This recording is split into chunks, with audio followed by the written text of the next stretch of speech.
Hi, I'm Rachel Juergensen from the University of Missouri-Columbia. In this video, we will talk about embedding behavioral supports. Many students experiencing mathematics difficulty tend to struggle with paying attention and may not be focused on the math to the extent needed to learn and be successful. Embedding behavioral supports can help increase time on task and decrease unproductive behavior. Let's look at some examples. When embedding behavioral supports, there are a few steps you can follow to be successful. You want to reinforce the behavior you want to see. To do this, you need to follow a few important steps. First, operationally define the behavior. What does the expected behavior look like? What does it sound like? Once you have the behavior operationally defined, you want to communicate the definition of that behavior expectation with the student. Make sure they have a solid understanding of what it means to meet that expectation. Last, you and the student should collaboratively decide on a reinforcer.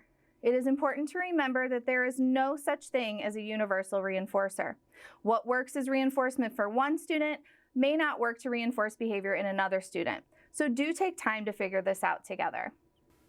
Once you have followed the procedure, you can use one of these strategies to begin reinforcing the behavior.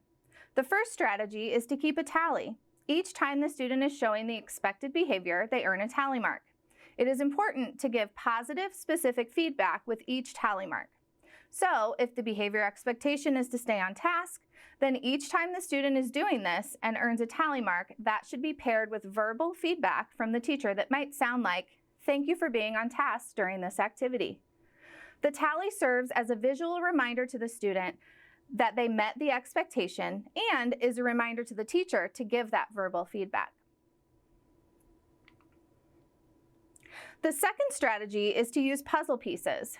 This strategy works similarly to keeping a tally, but instead of earning tally marks for showing the expected behavior, the student will earn a puzzle piece. Always remember to pair giving a puzzle piece with specific positive feedback for the student. Once the student earns all the pieces in the puzzle, they earn the reinforcer that was collaboratively decided upon.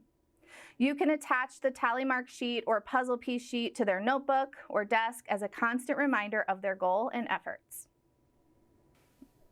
Thank you for watching this STAIR-tailored video on embedding behavioral supports. Be sure to check out the STAIR website and STAIR YouTube channel for more videos like this one.